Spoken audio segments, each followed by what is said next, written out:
یہ میرا مال ہے، میرا۔ یہ بات ہے اس وقت کی جب لوگ اپنے مال پر بہت غمن کرتے تھے۔ ہماری دولت ان سب سے زیادہ ہے۔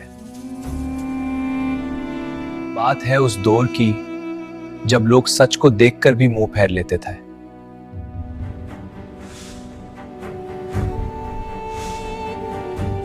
واقعہ، قیامت کا واقعہ کا نزول مکہ کے ان مغرور سرداروں کو جھنجھوڑنے کے لیے ہوا جو اپنی دولت اور رتبے کے نشے میں حق سے دور ہو چکے تھے۔ میرا قبیلہ سب سے طاقتور ہے۔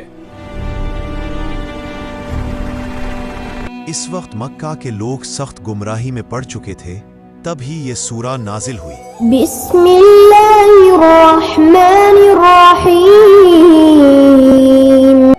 وہ آخرت پر یقین نہیں رکھتے تھے اور نبی اکرم صلی اللہ علیہ وسلم کے فرمان کا مذاق اڑاتے تھے کہ جب ہم مٹی ہو جائیں گے تو دوبارہ کیسے زندہ کیے جائیں گے۔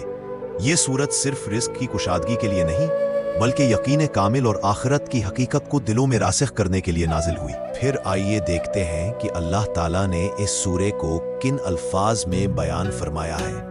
اللہ تبارک و تعالیٰ قیامت کے دن کو الواقعہ، وہ واقعہ کہتے ہیں، ایک ایسا واقعہ جس کی صداقت کو جھٹلانے والا کوئی نہیں ہوگا۔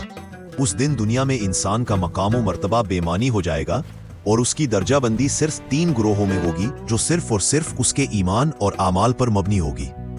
وہ لوگ جنہوں نے دنیا کی لذتوں کو ہمیشہ کے لیے اپنا مقصد بنا لیا، اللہ کے احکامات سے منہ موڑا اور بڑے گناہوں پر اصرار کرتے رہے، ان کا ٹھکانہ جلسہ دینے والی گرم ہوا اور کھولتے ہوئے پانی کا عذاب ہوگا۔ یہ وہ عام مومنین ہیں جو ایمان لائے، غلطیاں کیں مگر صدقے دل سے توبہ کرتے رہے اور نیک کام کرتے رہے۔ ان کے لیے ایسے باغات ہوں گے جہاں کانٹے نہیں ہوں گے، سدا بہار پھل اور ٹھنڈے سائے ہوں گے۔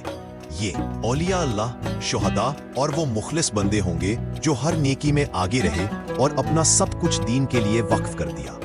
یہ اللہ کے سب سے مقرب نزدیک ہوں گے اور ان کو نعمتوں سے بھری جنتوں کا سب سے اعلیٰ درجہ عطا ہوگا۔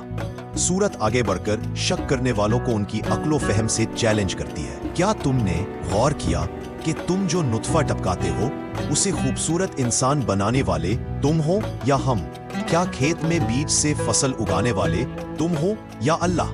کیا تم نے کبھی ہری لکڑی میں چھپی آگ کو دیکھا؟ جو ذات یہ سب معجزات ہر روز کر رہی ہے، کیا اس کے لیے تمہیں دوبارہ پیدا کرنا مشکل ہوگا؟